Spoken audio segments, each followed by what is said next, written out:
Halo, selamat malam teman-teman semua. Ketemu lagi di Hipa Valley Talk setiap hari Jumat ya. Ini saya lihat udah beberapa teman join.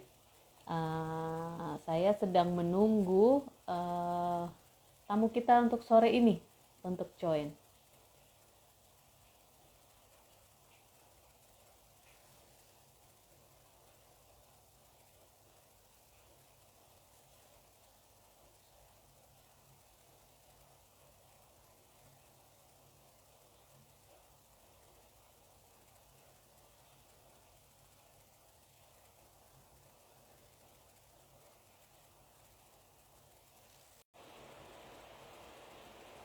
Oke, saya undang ya.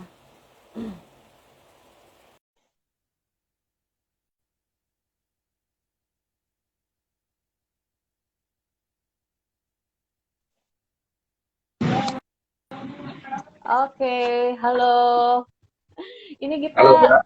ini tamu kita malam ini yaitu Latu dari angkatan 6 yang akan yang akan cerita banyak tentang apa yang sedang dia bikin dan akan share ke kita malam ini. Po channel mana po? Oh, apa ini dari Mbak Teresia Mega? Latu aku sapa-sapa dulu yang udah join ya di sini ya.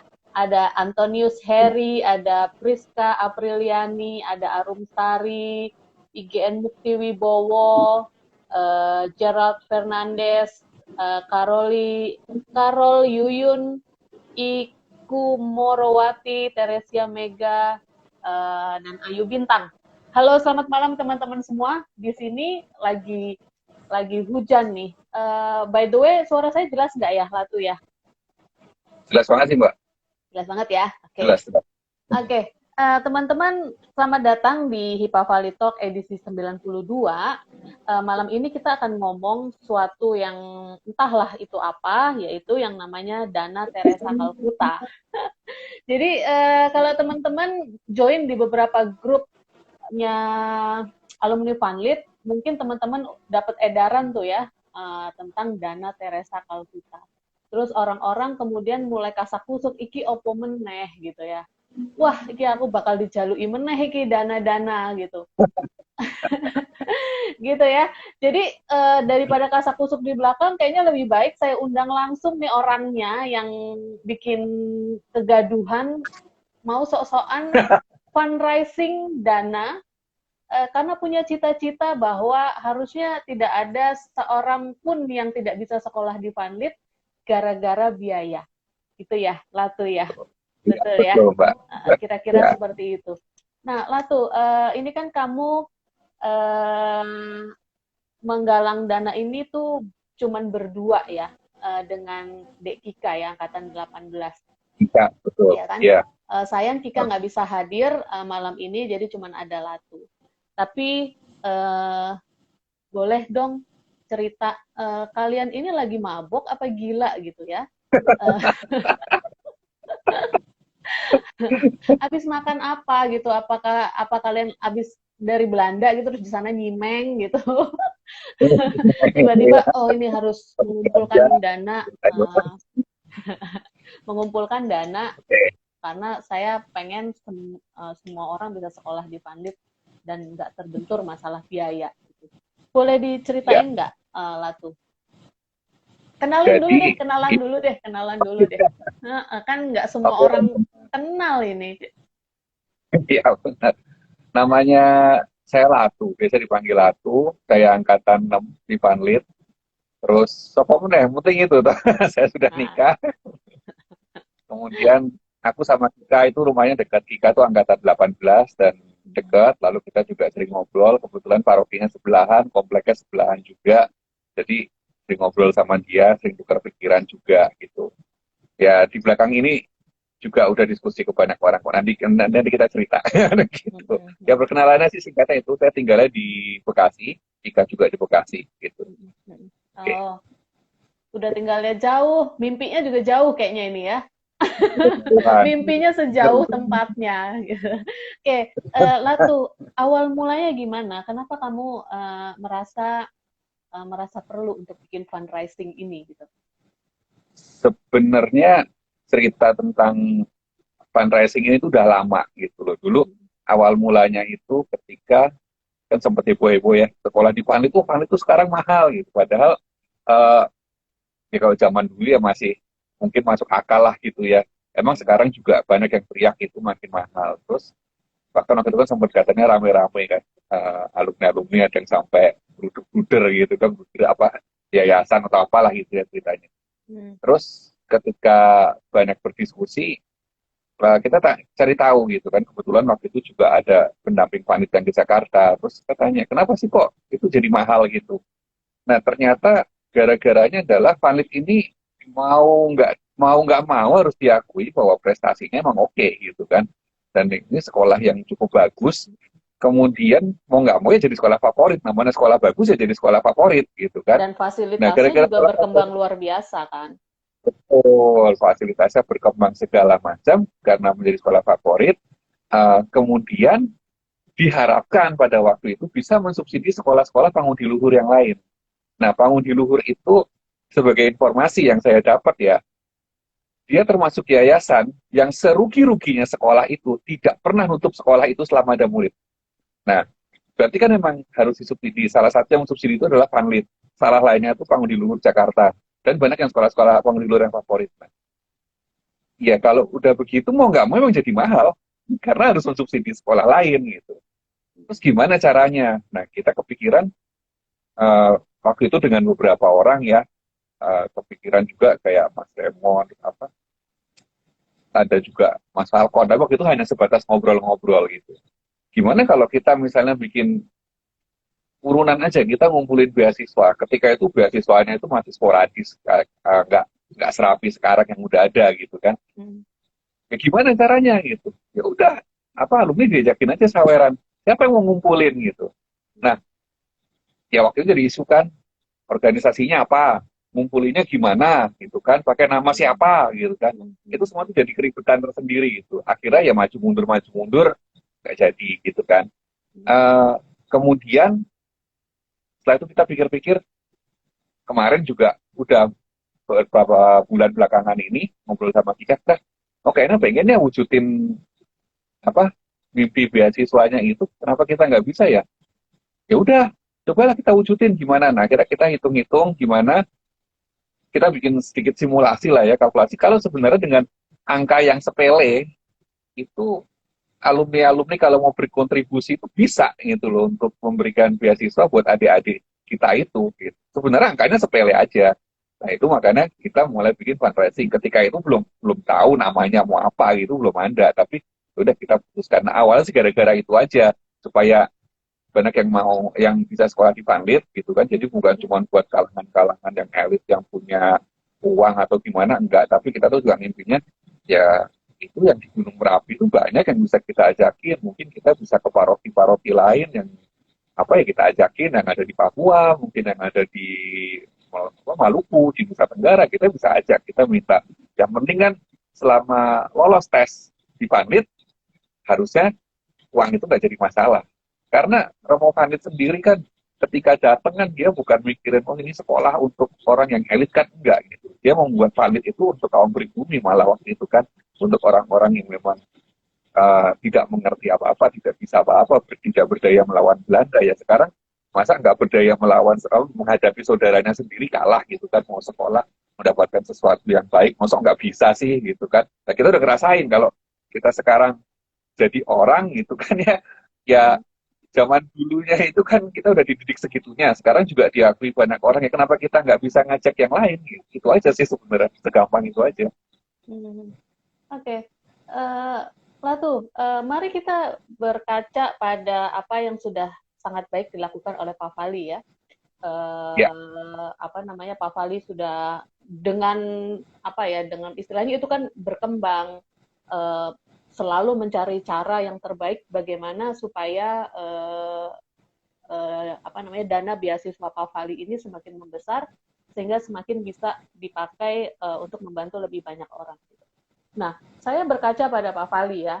Pak Fali itu istilahnya dengan sebegitu banyak orang yang terlibat, karena itu kan melibatkan banyak orang, melibatkan donatur-donatur pribadi, melibatkan angkatan melalui kotang-kotang gitu ya. Itu kan banyak loh yang terlibat di situ. Dapatnya ya segitu gitu ya. Nah ini kalian tuh cuman berdua, gitu kan? Kalian itu cuman berdua. TC nih, yang udah stable deh, Pak Fali, kakinya aja udah kemana-mana istilahnya gitu, ya dapatnya ya segitu gitu.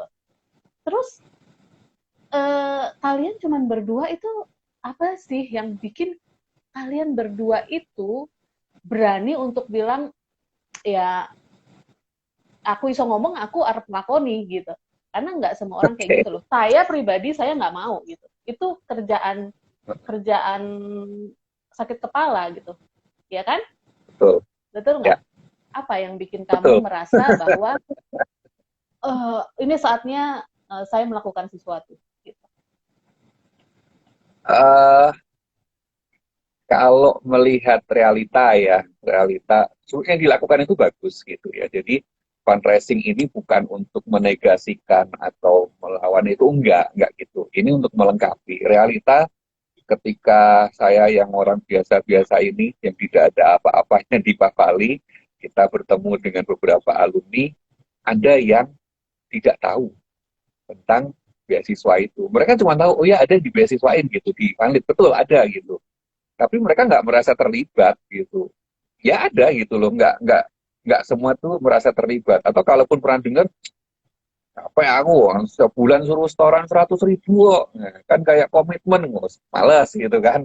Karena angkanya besar. Lalu saya coba ngomong begini. Sekarang gini deh, kalau kamu waktu itu salah satu eventnya kan kita lagi makan bareng, kulineran bareng. Lalu saya sebutkan, kita nih makan di sini ngopi habis 38.000 nih, satu gelas gitu ya. Kalau saya minta kamu sebulan, ngisiin 10.000 aja. 10.000 nih, buat uh, buat adik-adik kita yang mau sekolah. Karena emang faktanya kan banyak yang, beberapa itu kan emang, bahkan ijazahnya ditahan sekolah karena nggak bisa bayar gitu kan. Ya, kita nyisihin 10.000, kira-kira keberatan nggak?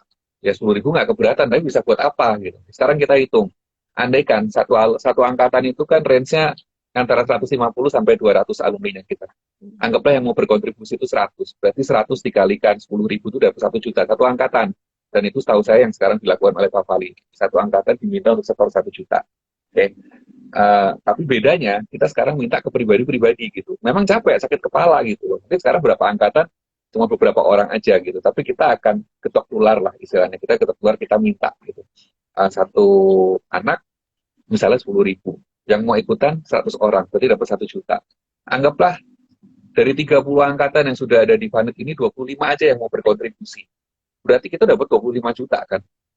25 juta ini, kalau satu anak di Vanit itu menghabiskan biaya kira-kira 3 jutaan, berarti itu antara 8 sampai 9 anak kita udah membayari.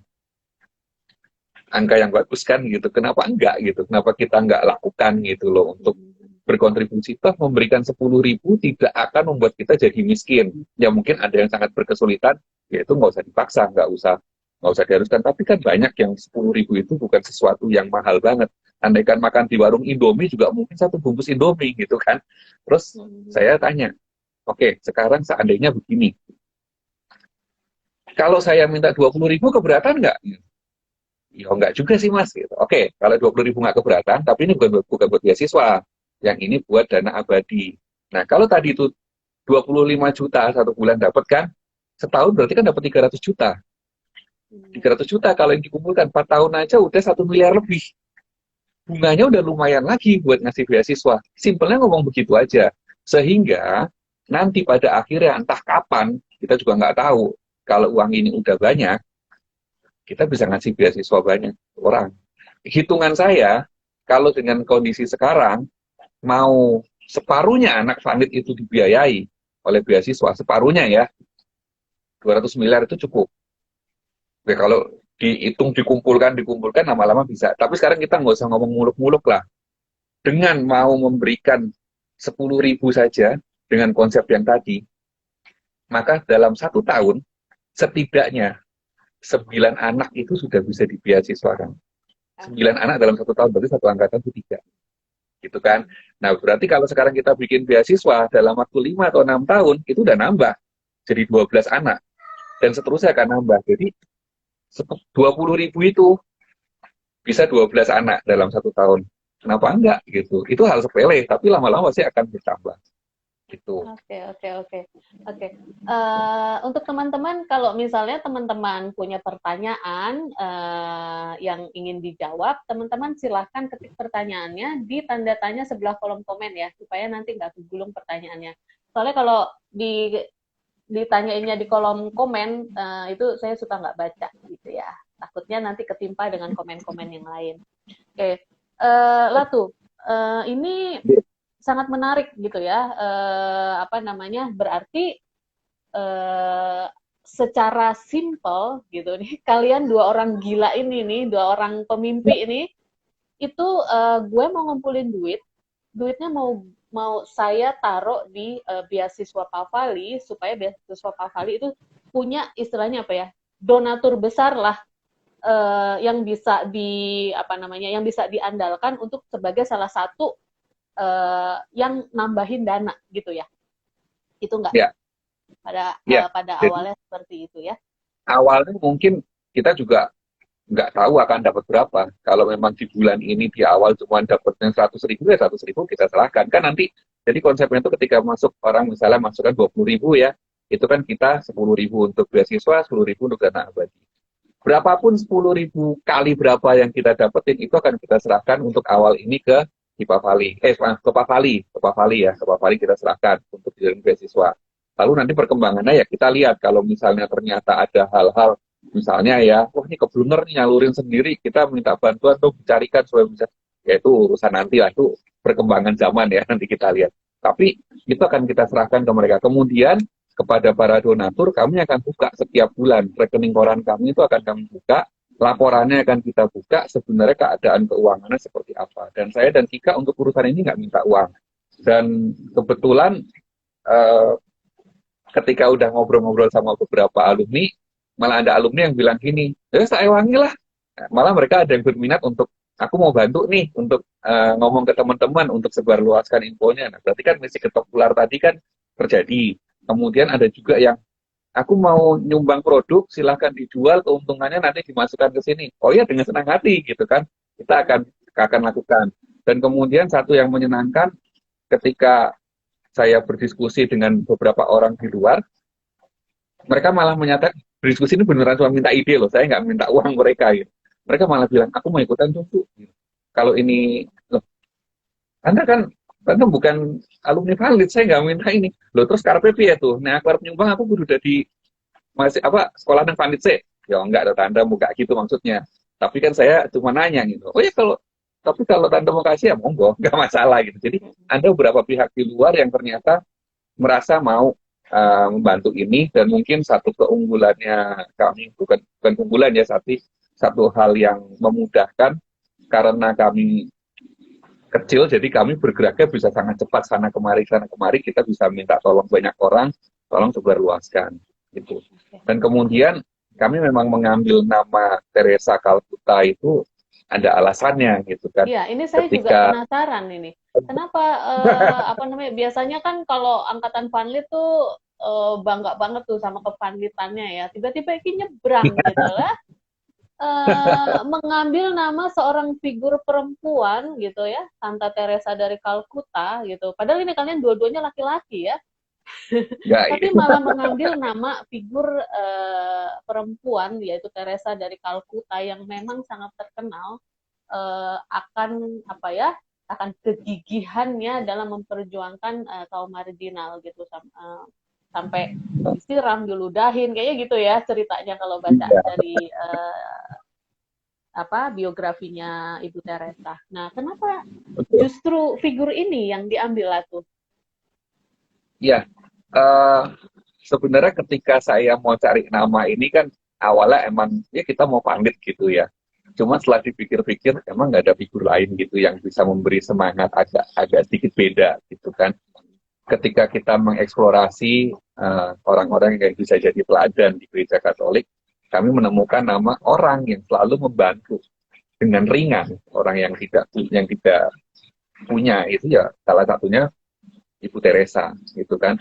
Dan dia itu kalau dibaca profilnya tuh orangnya tuh ceria banget, orangnya tuh gampang gitu kan. Nah, kita mau ya membantu ini kan dengan sukacita. Dan dia juga ngomong sebenarnya eh, saudara-saudara kita itu banyak yang miskin harta, miskin makanan, miskin macam-macam, tapi lebih miskin lagi adalah miskin perhatian gitu kan, miskin kasih sayang. Nah, kenapa kita nggak bisa melakukan hal memberikan perhatian untuk saudara-saudara kita? Dan menurut saya ini asik gitu ya. Kemudian juga saya sempat terlibat dengan uh, sedikit terlibat dengan komunitas Ibu Teresa gitu ya. Kemudian kemarin pas juga kita coba launch ini walaupun udah dipikirkan beberapa bulan sebelumnya, tapi kita pengen kita publikasi keluar itu tepat tanggal 5 September. Nah, tanggal 5 September itu adalah peringatan meninggalnya Ibu Teresa. Meninggal di dunia, tapi kan lahir lagi ketemu sama Tuhan. Dan itu makanya peringatannya siap dia satu orang kudus kan ketika meninggal. Itu tanggal 5 September. Dan tahun ini adalah 25 tahun Ibu Teresa meninggal. Gitu. Ibu Teresa peringatan yang ke-25 tahun. Dan selain tadi yang orangnya begitu ceria, begitu gampang gitu kan, sehingga dia tuh dikenang oleh seluruh dunia. Tanggal 5 September itu dikenal sebagai Hari Donasi Sedunia. Awalnya tuh Norwegia yang melakukan itu, kemudian diakui oleh PBB. Nah, PBB sudah menganggap tanggal 5 September itu adalah Hari Donasi Sedunia untuk sekaligus mengenang Ibu Teresa. Sehingga nama Bunda Teresa dari Kalkuta ini diambil supaya mengingatkan teman-teman juga bahwa kalian harus berbagi. Kita terus berbagi buat yang tidak punya gitu. Beruntunglah kita karena pernah sekolah di sekolah yang luar biasa, bahkan sekarang termasuk salah satu sekolah terbaik di Indonesia kan. Itu sudah harus diakui mau nggak mau. Tapi masa cuman orang-orang yang sanggup gitu ya yang punya gitu. Sedangkan mungkin saudara-saudara kita gitu, kalau saya pernah ke Gunung Merapi ketemu beberapa orang itu, saya tanya kenapa kamu nggak masuk Vanit? Wah, masuk Vanit tuh susah mas. Dan susah kenapa? Mahal, nggak sanggup saya bayarnya, mendingan sekolah di STMPL aja gitu kan. Loh, kok gitu ceritanya? Ya jangan gitu kan, kalau emang mereka sanggup ya harusnya kita bantu. Ya udah masuk ke tes aja, kalau kamu lolos kita cariin solusinya gitu kan. Tapi memang sekarang kan nggak bisa banyak, dan dulu kan udah sempat berjalan itu beberapa kali kan ada, dan semoga itu makin banyak.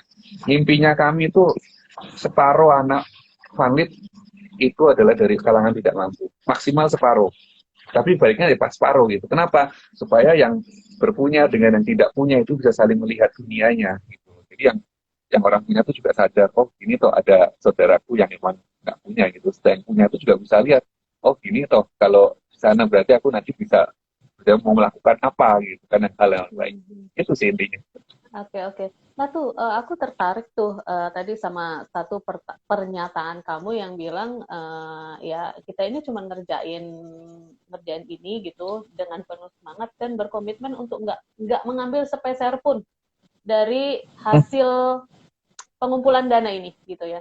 Ini aku bertambah-tambah nih berpikir nih orang utopis sekali gitu ya. Istilahnya untuk ngerjain ini itu semuanya tuh sekarang butuh duit gitu.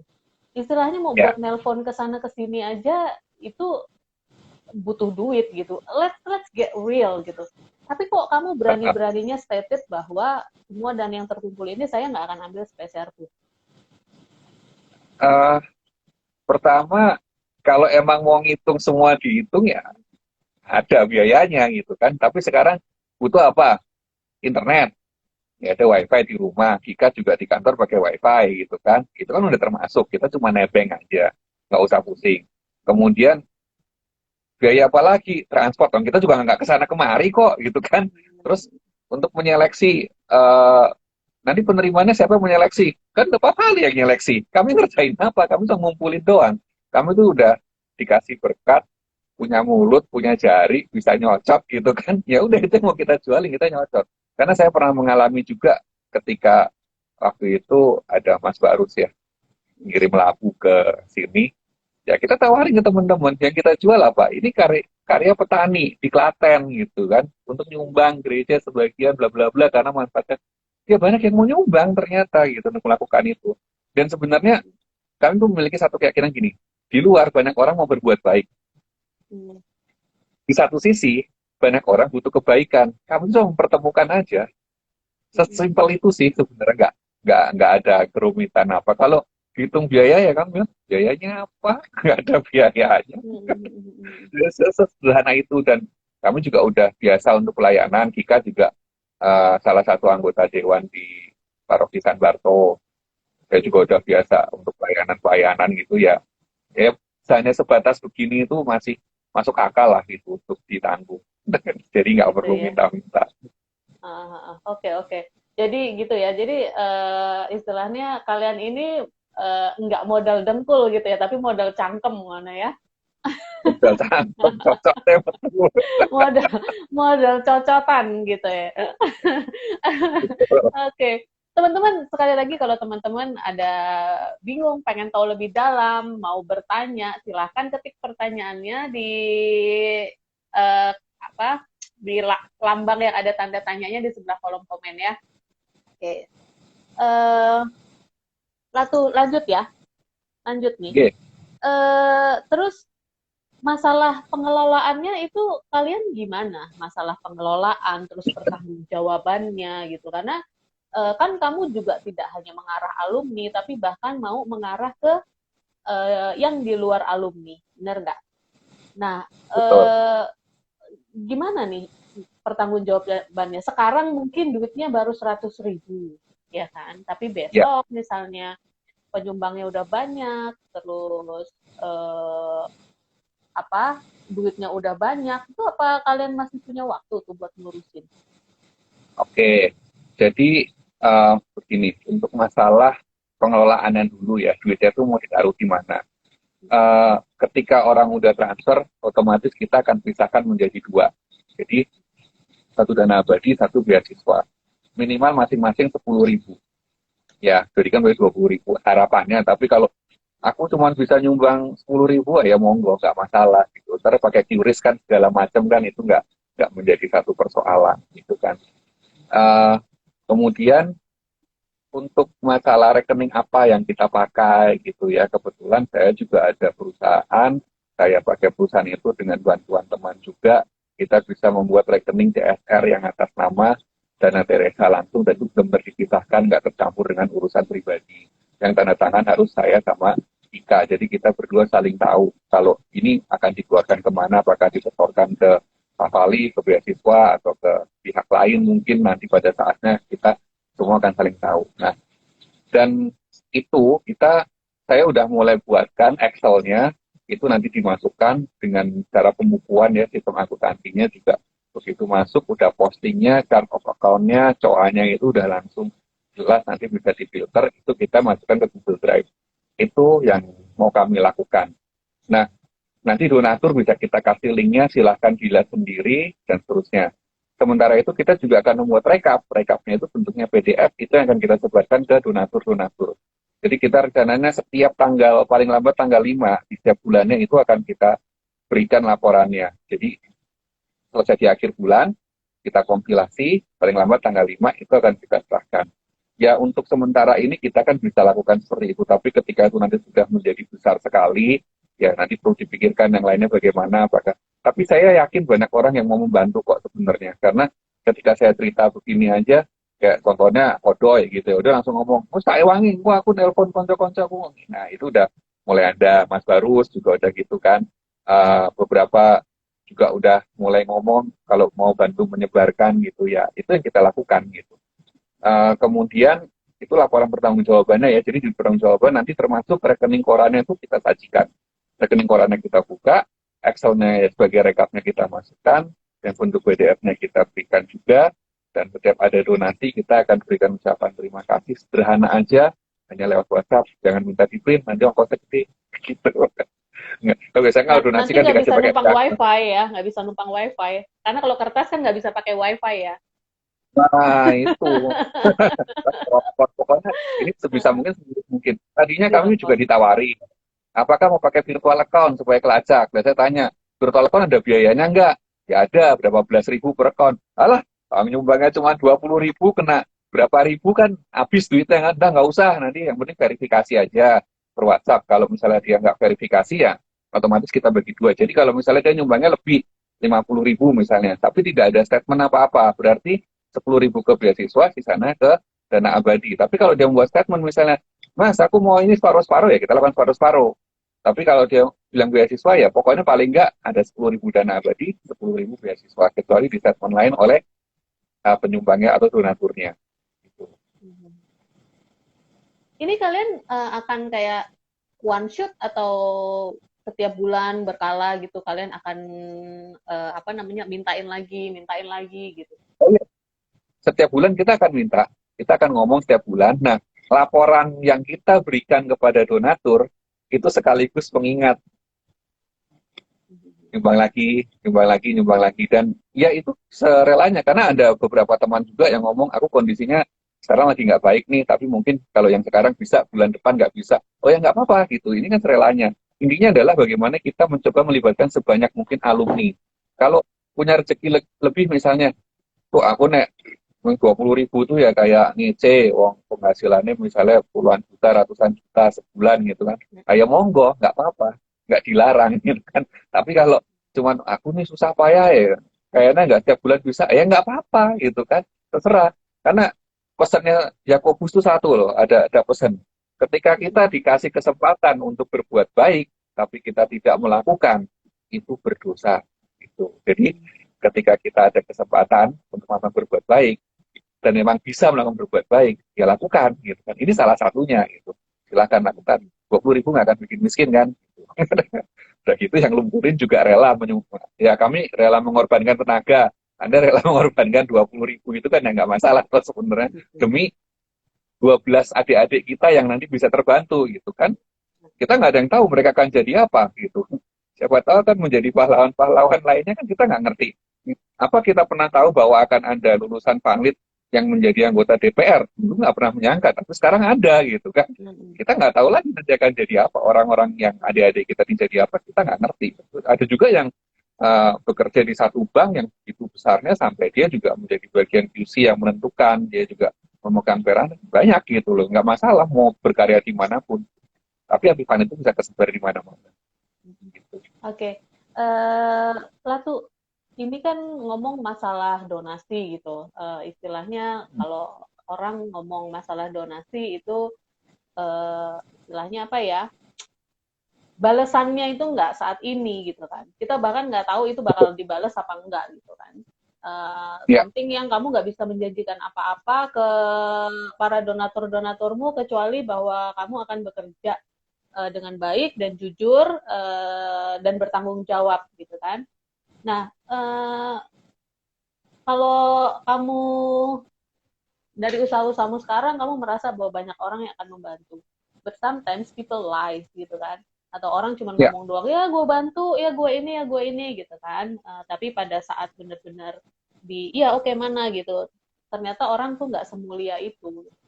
Gimana kalau ternyata ada banyak orang yang kamu temuin yang tiba-tiba tuh sebenarnya nggak semulia itu gitu, bahwa kayak misalnya saya lebih rela beli janji jiwa atau kopi kenangan 20.000 daripada buat nyumbang kamu gitu. Nah, apa yang akan kamu lakukan? Plan kamu apa? Pertama, yang namanya kerelaan hati itu nggak bisa dipaksa. Itu nggak apa-apa. Gitu. Saya nggak masalah untuk urusan itu. Karena memang misinya kita bukan memaksa orang. Misinya kita tuh mengetuk hati. Monggo, kalau mau ikut silakan.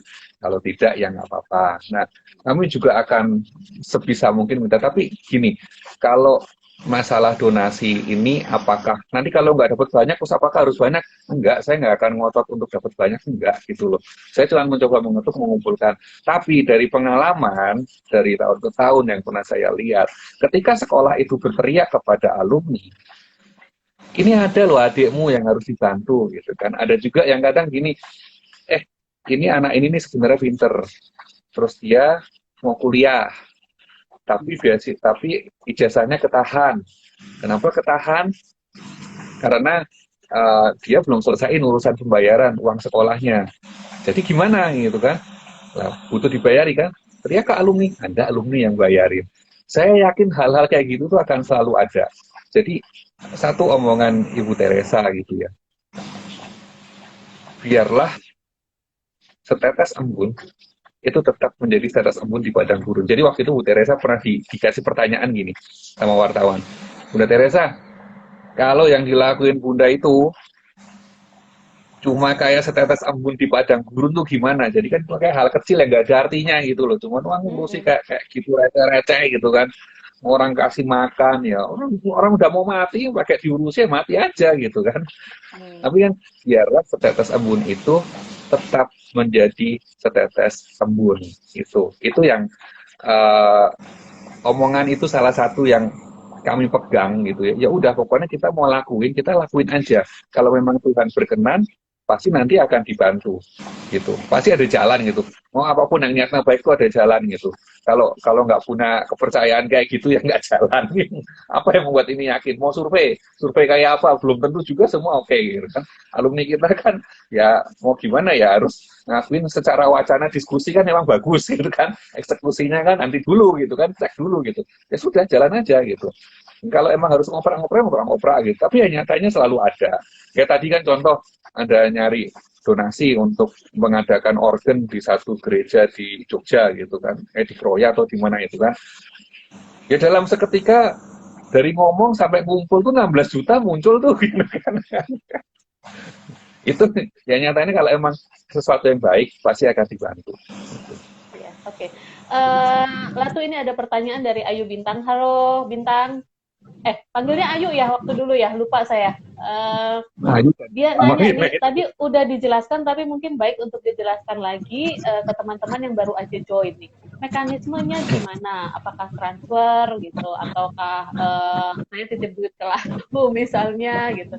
Gimana mekanismenya dari istilahnya kalau saya mau nyumbang sampai nanti dananya akan disalurkan kemana?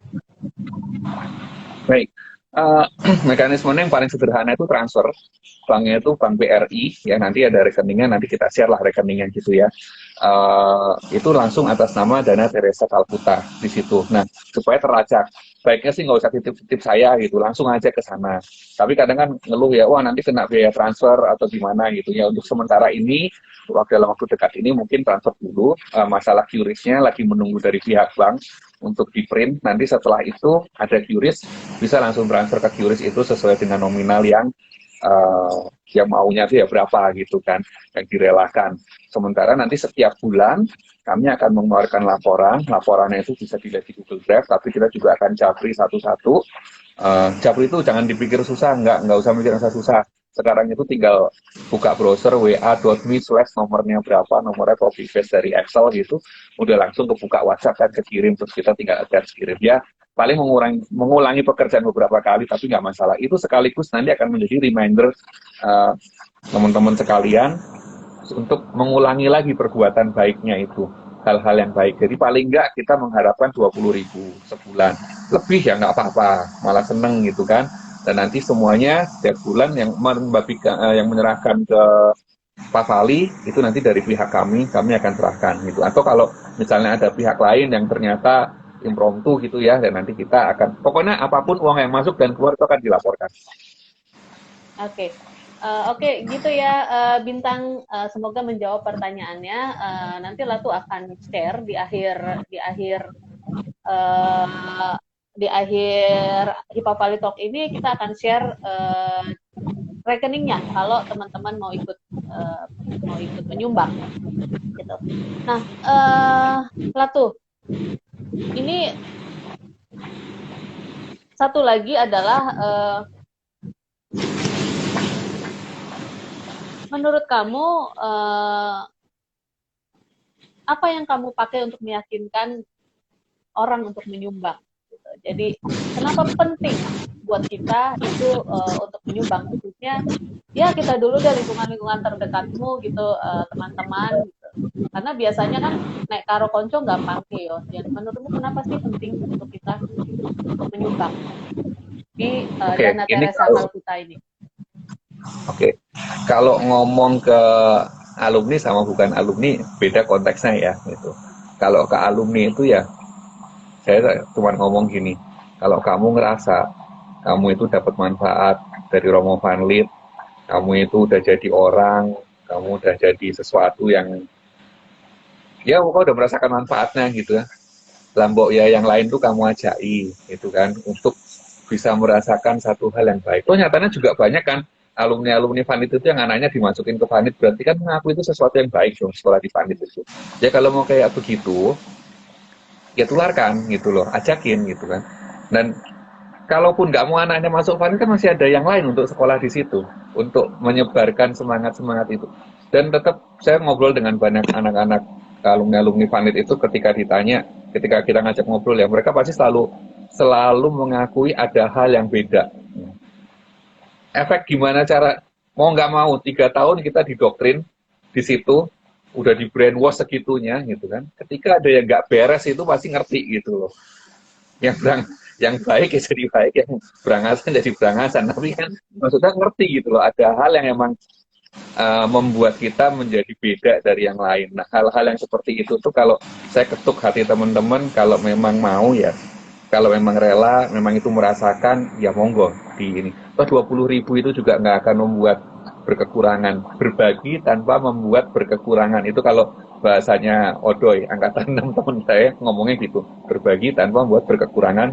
Ya 20.000 itu nggak bikin berkekurangan itu kan. Malah sepengalaman saya begini, saya pernah berapa kali ya sama istri saya kalau misalnya kita mau selamatan apa gitu ya, kan kita tuh kadang bikin yang simpel aja, nasi masak gitu kan, atau kita ke nasi padang kalau males masak, bikin berapa 10 bungkus kita bagi-bagi.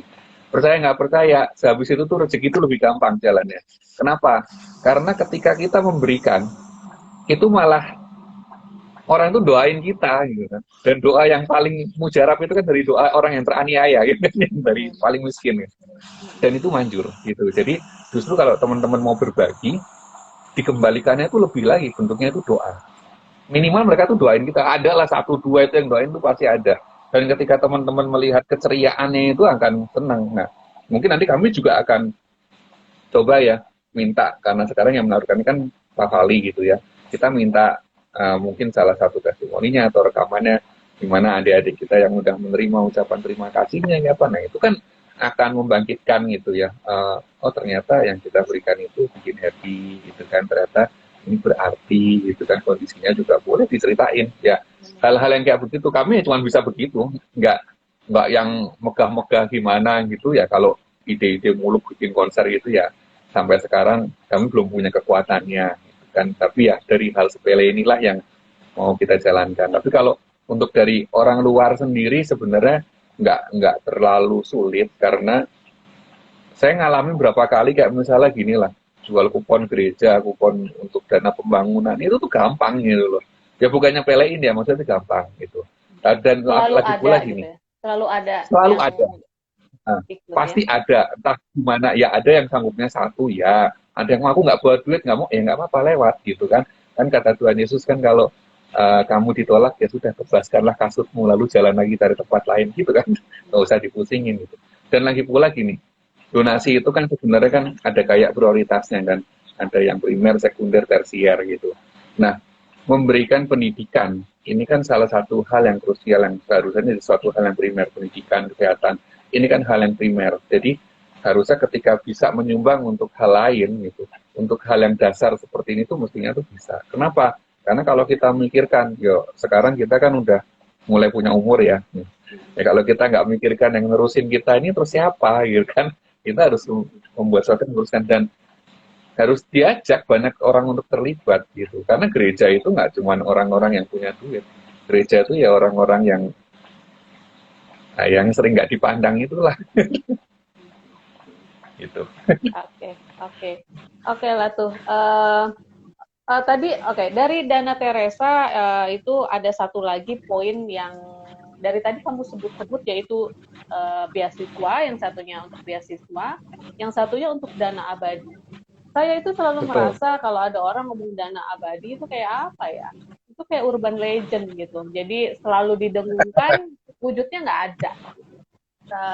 Kayak apa itu? Semua orang ngomongin dana abadi, semua orang ngomong pentingnya dana abadi biar kita nggak usah, biar Ya, kita punya sumber yang semakin besar gitu.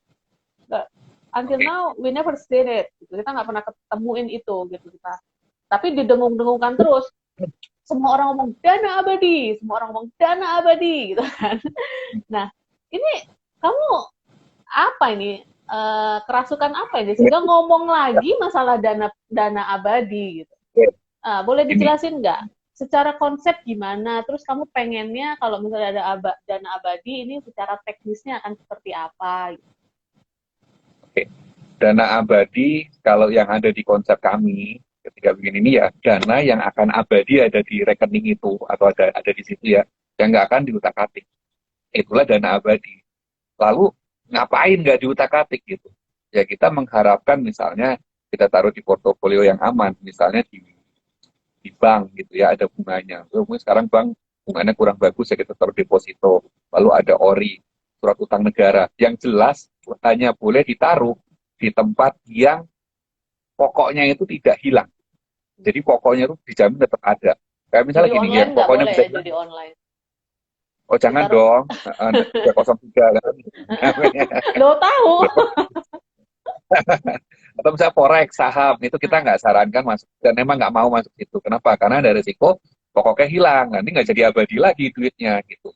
Nah, harapannya ya kayak kita naruh misalnya deposito tuh. Jadi kita kan bikin warisan loh, lalu dari warisan ini bunganya bisa untuk menghidupi yang lain. Itu harapan utamanya seperti itu. Lalu karena gini, emang ada yang bisa bikin dana abadi beneran gitu ya. Saya melihat ada setidaknya dua organisasi yang saya tahu punya dana abadi. Yang pertama itu Seminari Ponpes Mertoyudan. mana? Oh, Ponpes Mertoyudan. Ponpes Lalu bapak Seminari. saya Eksim, ya kan? Bapak saya kan Eksim, Ekseminaris gitu. Jadi saya sempat tahu bahwa itu ada dana abadi. Walaupun saya tidak tahu mengelolanya dengan seperti apa. Uh, jadi, tapi saya tahu itu ada. Dan ketika yang pernah saya dengar, ketika ada seminaris-seminaris yang butuh, itu bisa dikeluarkan dananya. Dan ya, maksudnya dari hasilnya ya mereka apa, ada sisanya gitu kan, ada hasilnya itulah yang dipakai. Itu yang pertama. Yang kedua adalah dari saya sebut nama aja ya, Yayasan Triasih. Ibu saya kebetulan pernah menjadi bendahara di sana dan sekarang jadi dewan pengawasnya. Dan ibu saya kan sering cerita gitu ya, curhatlah gitu.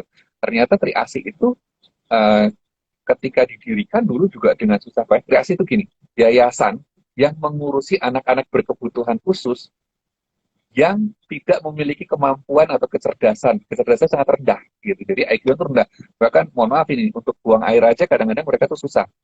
Sehingga mereka tuh harus tinggal di satu kayak panti asuhan. Bahkan yang udah setua kita gitu ya, itu mereka harus tinggal di panti asuhan. Kemudian untuk buang air besar pun nggak bisa, berarti harus Berarti harus ada dibantu. yang private menjaga, dibantu. Itu perawat, dan mereka benar-benar perawat. Satu orang itu dua perawat, masing-masing 12 jam. Kebayang nggak itu mahalnya kayak apa bayar perawat itu?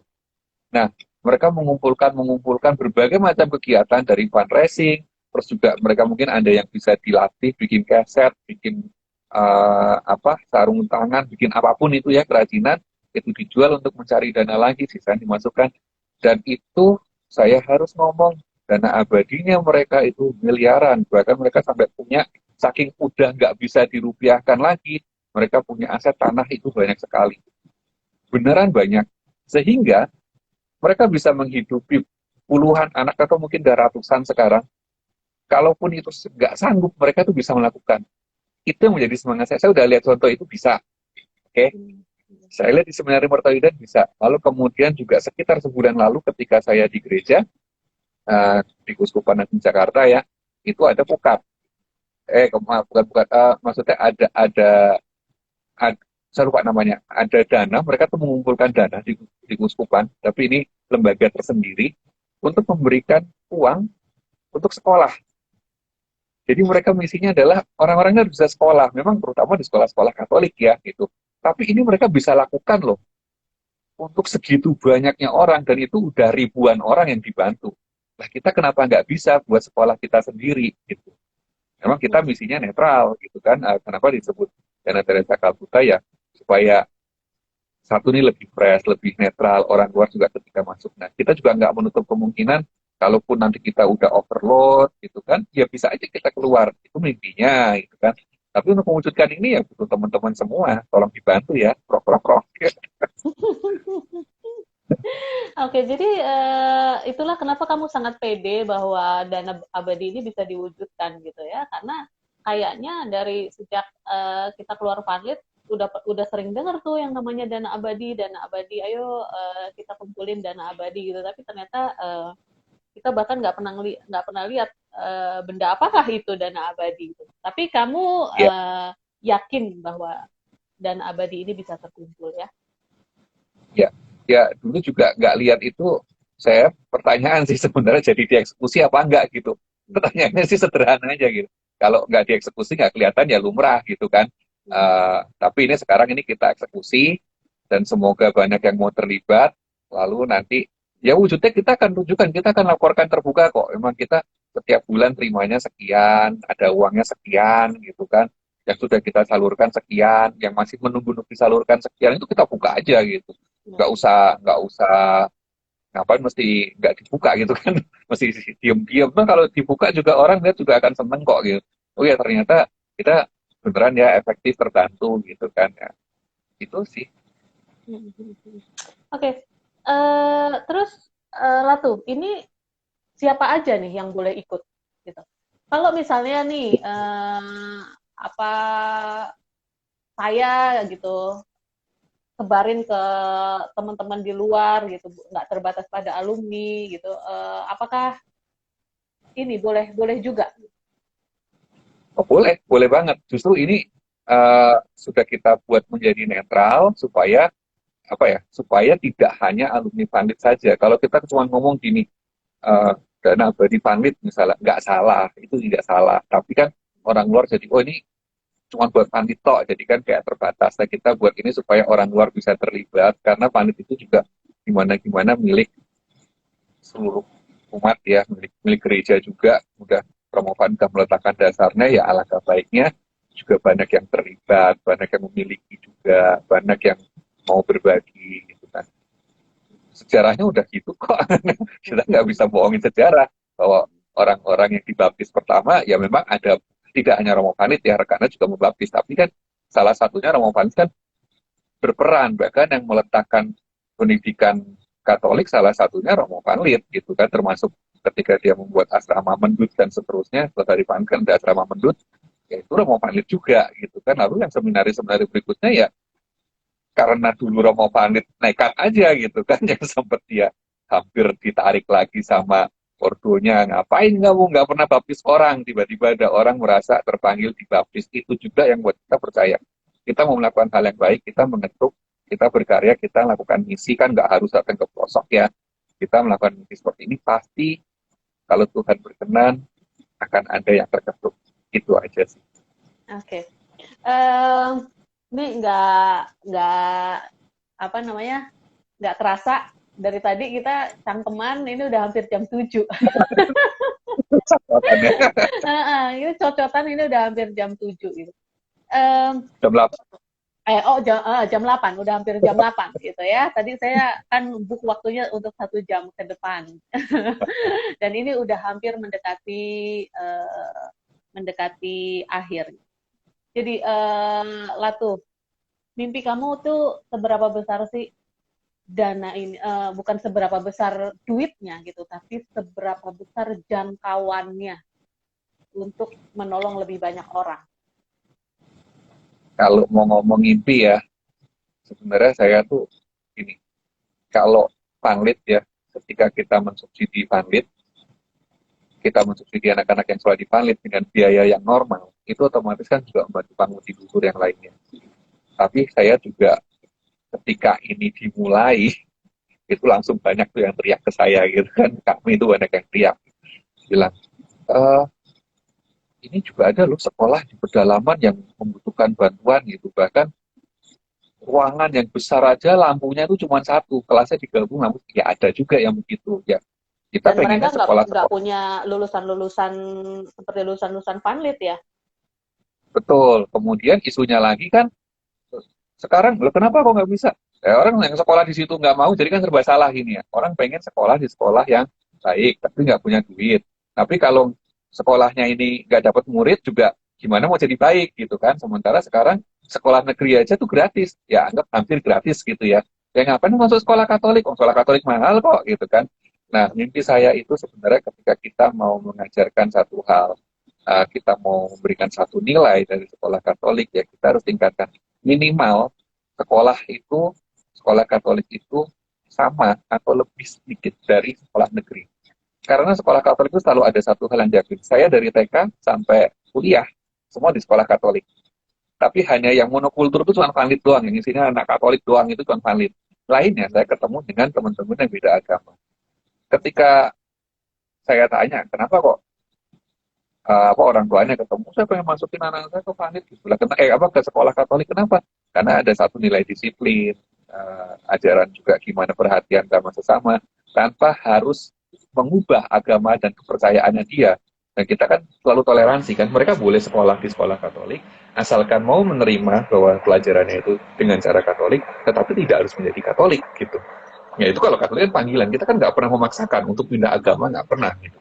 Itu panggilan saja. Nah, itulah yang mestinya tetap terjadi gitu. Tapi sekolah Katolik itu nggak boleh menjadi sekolah yang eksklusif, justru inklusif. Kita harus ajak yang lain sehingga mereka akan terus lihat bahwa oh, orang Katolik itu orang yang bertoleransi, orang yang mau ngerti gitu. Nggak harus yang eksklusif aja gitu kan, yang sekolah mahal gitu, nggak, kita bisa aja. Itu ngimpi besarnya. Jadi ngimpi kamu itu sekarang masih di dunia pendidikan ya, bahwa tidak boleh ada orang yang tidak sekolah hanya karena masalah biaya. Yang kamu pengenin itu yang pertama kali adalah semua orang yang pengen sekolah di Panlit, kalau misalnya dia memang lulus, dia harus bisa sekolah di Panlit. Seperti itu ya, Latu ya? Iya, ya kalau mimpi mah banyak ya, tapi terutama kalau untuk di Dana Teresa Calcutta ini kita fokusnya pengen ke pendidikan aja, karena dari pendidikan itulah kita bisa menghasilkan sesuatu yang kalau kita mau bikin negara ini lebih baik, kita mau bikin gereja lebih baik, ini ngomong kayak muluk-muluk banget ya, tapi saya ngerasain gitu, ketika saya masuk dunia bisnis itu saya udah hampir mumet banget, nggak ada tuh yang sedikit banget saya bisa ketemu orang yang bisa ngomong gini loh, Mas, oke, kita kerjakan sesuai apa adanya gitu. Banyak kan gini, oke, saya masukin kamu bisa kasih saya berapa persen gitu, itu banyak banget yang kayak gitu. Ini mental apa gitu kan, nggak ada rasa cinta ke negaranya dibohongin, bahkan kalau tenderan itu juga bisa dihapus gitu, tapi itu nggak pakai moral gitu loh. Nah, saya pengen ini sesuatu yang bermoral, tapi juga awalnya gimana ya dari pendidikan ini. Ya boleh dilihat lah teman-teman yang politisi-politisi yang termasuk handal-handal itu awalnya sekolah di mana. Pas Sandiaga Uno bisa segitunya, bisnis juga dulu sekolah di sekolah Katolik, di CC kan. Ya kenapa enggak? Kita kenapa enggak bikin buat bibit-bibit gitu. Jadi kalau bilang memarti kartika bangsa, mendidik bintang bangsa gitu, ya diwujudkan gitu loh. Iman tanpa kata-kata mati, itu diwujudin gitu loh.